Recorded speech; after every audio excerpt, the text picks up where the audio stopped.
नमस्कार मित्रों।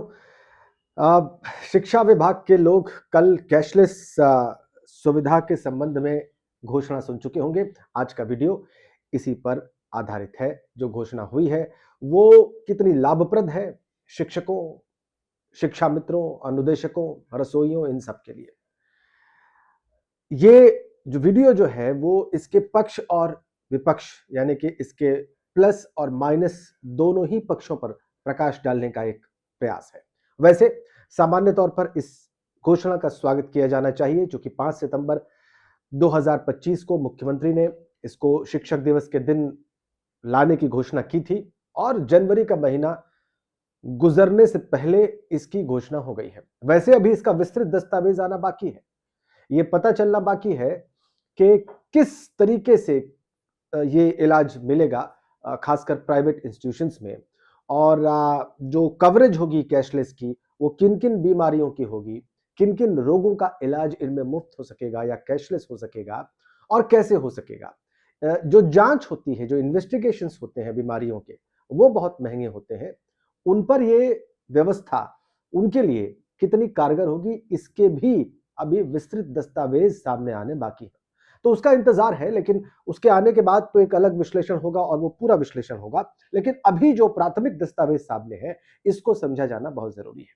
मोटे तौर पर यह स्वागत योग्य कदम है। मोटे तौर पर इसको स्वागत इसका किया जाना चाहिए। इस सिद्धांत पर किया जाना चाहिए कि कुछ नहीं से कुछ बेहतर। अंग्रेजी में कहते हैं something is always better than nothing. कुछ नहीं था जहां पर इलाज के अभाव में शिक्षा मित्रों, अनुदेशकों, रसोइयों और कई बार शिक्षकों की भी और या उनके आश्रितों की भी जान जाती थी। हो सकता है कि ये स्कीम आने वाले दिनों में उनके लिए बड़ी सुविधा हो, बड़ा सहारा हो और इससे उनके जो कष्ट हैं, रोग संबंधित, व्याधियां संबंधित, उनके निदान में लाभ मिले, उनके निदान में इसका सहयोग मिले, एक इसका उपयोग हो।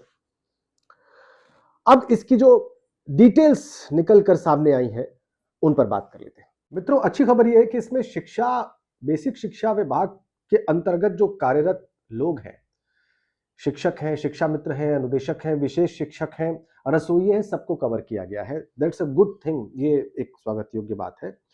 वार्डन, पूर्णकालिक, अंशकालिक शिक्षक शिक्षिकाएं, ये सब इसमें कवर्ड है। ये अच्छी बात है, इसका स्वागत किया जाना चाहिए।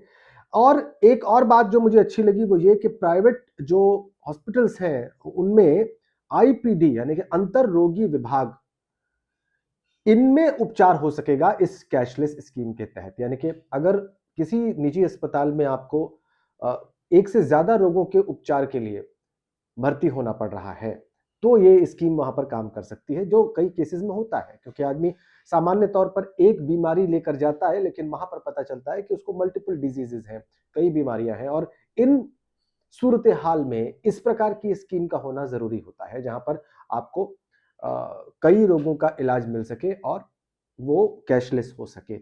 इस घोषणा में जो मुझे अच्छा लगा और इस घोषणा में जो मुझे कमी दिखी, वो मैंने आपके सामने रखी है। अब मुझे विस्तृत घोषणा का इंतजार है।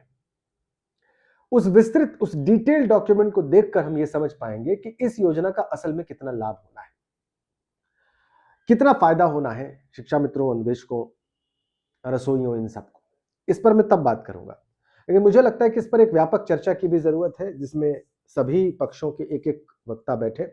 अगर आपको ये बात सही लग रही तो आप जरूर बताइएगा, तो एक चर्चा का आयोजन किया जाएगा। वो चर्चा लाइव रखी जाएगी ताकि सभी शिक्षा मित्रों और अनुदेशकों को जोड़कर या वो जुड़कर अपनी बात रख सके। उसमें कमेंट करके जरूर बताइएगा। अगर आप मेरी इस बात से सहमत हैं, वीडियो के इस विश्लेषण से सहमत हैं, तो आप इसे जरूर लोगों तक पहुंचाएंगे, ऐसा मुझे विश्वास है।